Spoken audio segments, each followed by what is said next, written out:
Welcome dear students, I am Mr. Abhijit. In this practical session, we are going to see the estimation of formaldehyde from given solution. So the aim of this practical is to determine formaldehyde content using sodium sulfate. So in this practical, we are using different chemicals. Before that, we will see principle and reaction of this practical. What is the principle of this practical? Formaldehyde is estimated in solution by oxidizing it to formic acid by means of a known quantity of iodine dissolved in excess of sodium hydroxide solution. The formic acid is thus formed is neutralized by alkali, means acid. The unreacted hypoiodate is then acidified with HCl and the liberated iodine is titrated with the sodium thiosulfate solution using starch indicator. So the reactions are given over here. Now we'll see the apparatus and chemical required for this practical. So the common titration apparatus like conical flask, beaker, burette, pipette, measuring cylinder, test tube, etc. And the chemicals like iodine solution, sodium thiosulfate, sodium hydroxide, hydrochloric acid, formaldehyde, and also we need starch indicator. Now we'll see the actual practical. So this practical is divided into two parts. One, that is the titration with iodine solution, that is also called as blank titration. So we'll see first the blank titration. In a conical flask or in iodine flask, you have to take 50 ml iodine solution. Then you have to fill the burette with sodium thiosulfate solution and remove the bubble by adjusting 0 mark. Then the dark brown colored iodine solution is titrated with sodium thiosulfate solution. The end point of this titration is dark brown to colorless. When solution becomes colorless, we have to stop the addition of sodium thiosulfate and note down the readings. You have to take 3 such readings to get constant reading. So this titration is called as blank titration because we have just titrated iodine solution with sodium thiosulfate solution without addition of substrate or the desired compound or sample compound. So the readings we are putting in this observation table. So this is first observation table for this blank titration between iodine solution and sodium thiosulfate solution. So as we see here, this volume of iodine we have taken 50 ml. Then sodium thiosulfate from burette we have taken. So first of all we have adjusted it to the 0 ml, that is initial burette reading, and then final burette reading is nothing but the reading when you obtain the end point of the titration. Now first reading we have taken, that is 32 ml, then 31.5 ml and 31 ml. If you take difference is nothing but the FBr minus IBr, that is final burette reading minus initial burette reading. So the values of FBr, they are as it is, that is 32, 31.5 and 31 ml. So if you take mean of these 3 readings, that is total of these 3 readings and divided by 3. So it comes as 31.5 ml. So in this way, the mean of this titration is taken. So this is your blank titration. Now we'll see the second procedure for the titration, that is titration with aldehyde solution. This is also called as back titration. So we'll see the process. Again you have to take 50 ml iodine solution in conical flask or iodine flask. To that you have to add 25 ml formaldehyde solution. Then you have to fill the burette with sodium hydroxide solution. So why we are using sodium hydroxide here? Because this iodine oxidizes this formaldehyde to formic acid. So whatever the formic acid formed in this reaction, that is neutralized with the help of sodium hydroxide. That's why we are using NaOH, that is sodium hydroxide, for neutralization. So this first step is the titration between the sodium hydroxide and formaldehyde solution along with the iodine solution. So the end point of this titration is the color change from dark brown to pale yellow. When the color becomes pale yellow, stop the addition of sodium hydroxide from the burette. You have to keep this solution for 15 minutes. Then you have to add 40 ml hydrochloric acid to liberate remaining iodine.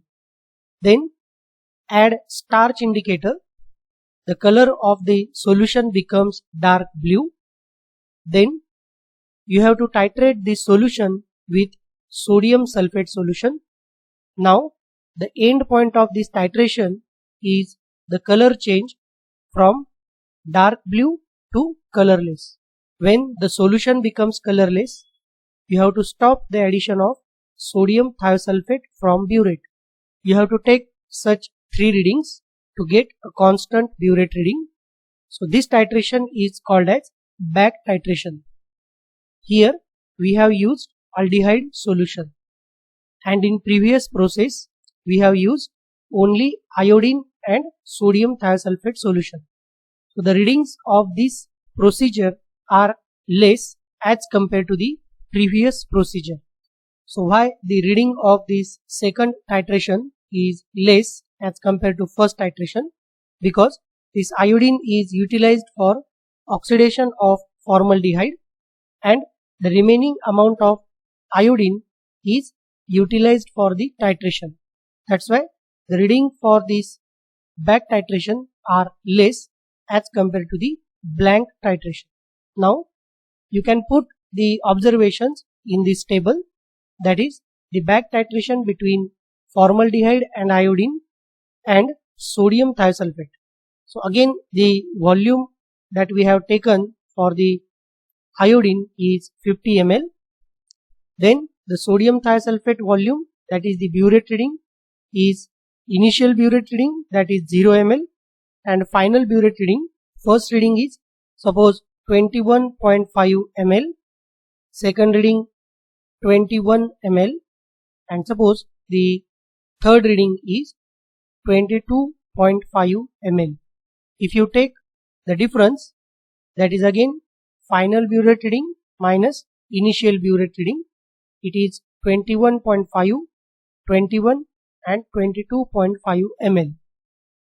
Then you can calculate the mean addition of these 3 readings divided by 3. The mean of this back titration is 21.66. Now the readings of this back titration and blank titration can be used for further calculations. First of all, the difference between blank and back titration. This gives you the amount of sodium thiosulfate used in the titration. This can be represented by blank titration minus back titration, that is equal to dash ml. That is your x ml value. So what is the blank titration? It is 31.5 and the back titration is 21.66. So you can subtract it and you will get the value of x, that is 9.8 or 9.84. Therefore, volume of 0.1 molar sodium thiosulfate solution used in titration is x, that is 9.84 ml. So the volume of iodine used is equal to 50 minus x ml, that is equal to, you have to subtract this 50 and 9.84. The value of this y is 40.16. So according to the equation of the reaction, HCHO, that is formaldehyde, plus I2 plus NaOH, 3 NaOH, it gives HCOONA plus twice NaI plus H2O. From the above equation, it will be seen that 1 ml of 0.1 molar iodine solution used in the oxidation is equivalent to 0.00150 gram of formaldehyde. So depending on this, we can perform the next calculation. Hence, Y ml of 0.1 molar iodine solution is equal to Y multiplied by 0.0015 gram of HCHO, that is formaldehyde. Therefore, we can arrange this equation for 25 ml supplied solution. So, the 25 ml solution contains Y multiplied by 0.00150 gram of HCHO. Therefore, percentage of formaldehyde in given solution can be written as Y multiplied by 0.00150 multiplied by 100 divided by 25. And by putting the values Y, we have the value of Y, that is 40.16 multiplied by 0.00150 multiplied by 100, and that is divided by 25. So after the calculation, it comes as 0.24. So in this way, you can calculate the percentage of formaldehyde in the given solution by using blank titration and back titration. So you can represent the result. The percentage of formaldehyde in given solution is 0.24%. So with this, we stop here. Thank you.